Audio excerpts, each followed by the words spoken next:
Hey, what's up, everybody? Yeah, I haven't done a video in a minute because I kept messing up on my accounts. Kept,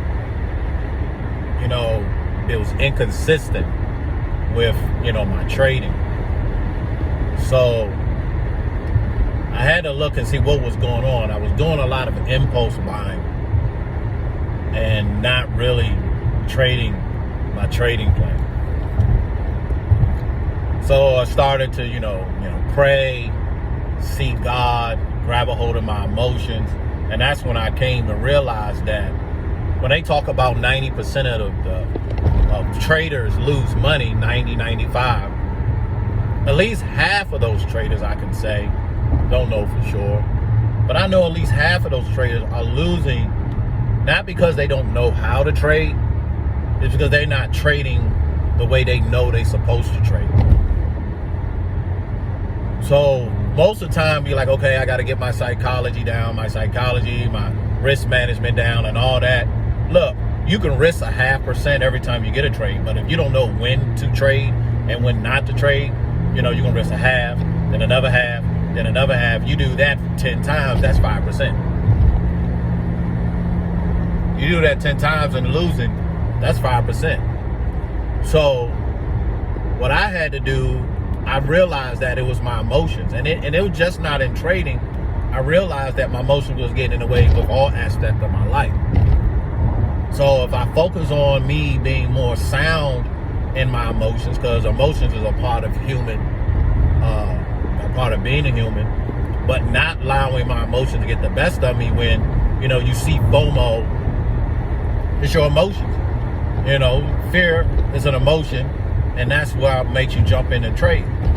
Like today, I was waiting for, the NASDAQ to pull back, into a discount so I can buy. This was in the morning session. If you see, today is October 25. In the morning session, you see that NASDAQ just took off running right after like 9:30 or whatever. So it never came down to a discount, never came below equilibrium. So I couldn't get in the trade. And I just saw that thing just shoot up. I'm like, man. And FOMO was stirring up on the inside. Like, I was like, I can get in this trade, right? But here's the thing about FOMO, of fear of missing out, because you see these trades running, and the moment you get in, you don't know if that was a fake out move. You didn't know if that was just a move to take out some liquidity and then come back on the other way. So you just gotta wait. And that's what I did. I just waited. So I waited, and both of my accounts, I got one live, which is a $10,000 from my Forex, because what I ended up doing, because I ended up blowing my $200,000 account because of my emotions, and that was back in June. And from there, it was a struggle throughout the summer. I would pass phase 1 to lose phase 2, which is weird because phase 1 is 8%, phase 2 is 5%. Why in the world can I get 5% if I can get 8%? Because I wasn't trading my plan. And so it took until, September for me to really calm down and says, okay, we're going to do this thing the correct way. And, we did that. We was down like originally like 8%. And then we just started to, hunker down, like, look, we got to do this. And so when I was watching a video of ICT, and he talked about, looking at growing your account from a small to big. So I said, you know what, granted, we could afford another $100,000 account, a $200,000 account. But we're going to get a $10,000 so we can just look at the small growth and be satisfied. And that's something that I had to come to a grip. I had to be satisfied with my winnings, because a lot of times I've lost challenges. I'll be up 3, 4, 5%, but I'm like, that's not enough. I can go back and get more. And when I go back and get more, it's not off of no analysis. It's just off of the market is moving, and I jump in and I end up losing 5% in that one day. So I rarely went to a 12% drawdown. Like, all of my failed challenges are because of 5% daily drawdowns was hit. And that's a no-no in the trading world. I don't care if you got $1 million. There's no way you should be losing 5% a day. So what I did was, is I started a new challenge. I say, okay, originally I was gonna go with 0.5%. And that's where, but I know how to trade. That wasn't my issue of finding the entries, because I do. I trade a small version of what ICT teach on this free YouTube, right? I just look for pullbacks. I look for a market break, right? I look for a liquidity to take out, then look for a pullback to go into a way, and I just wait. That's where we're at. As long as I'm buying at a discount and I'm selling at a premium, that's all I look for.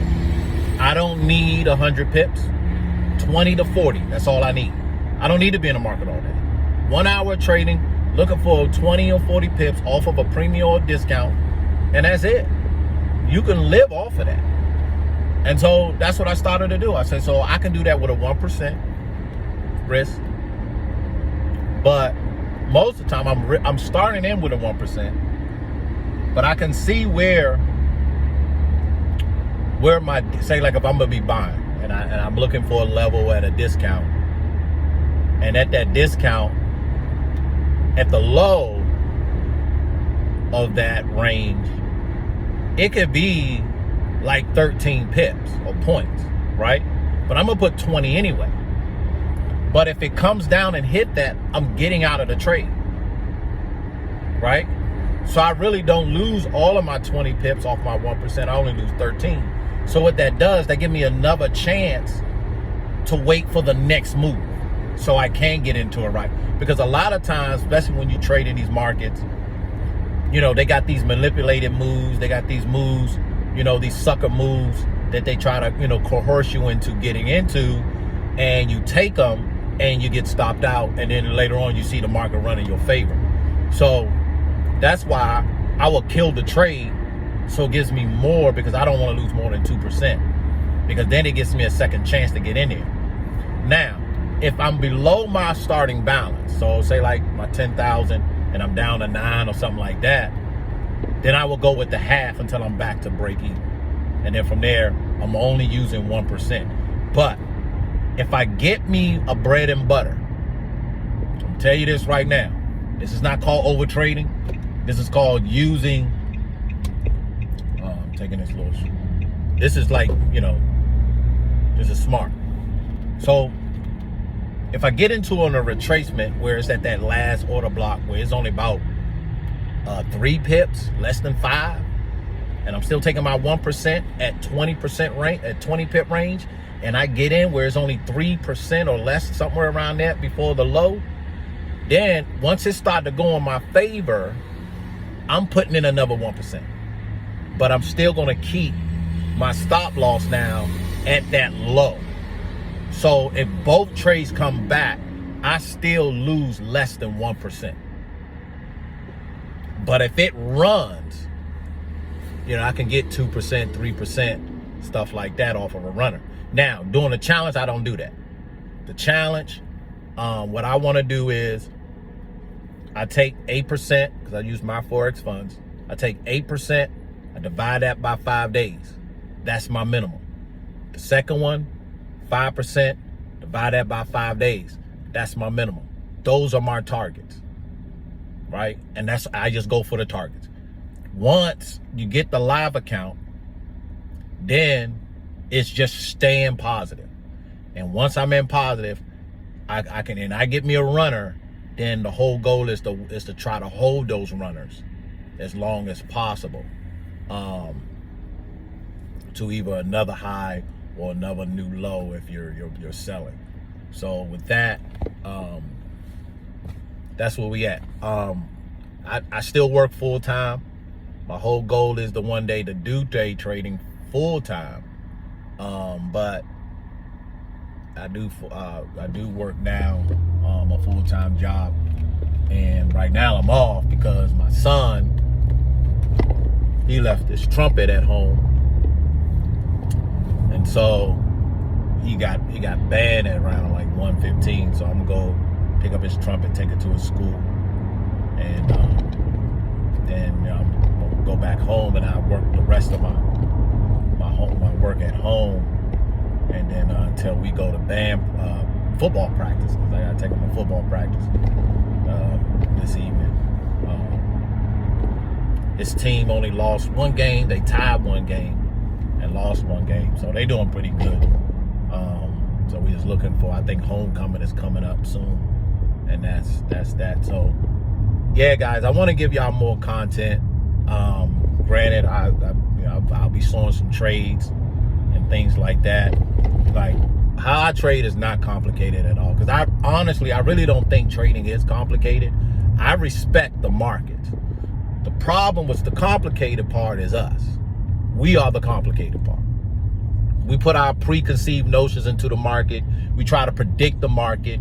We try to make the market do what we want it to do, and you can't. Like, you can't control it.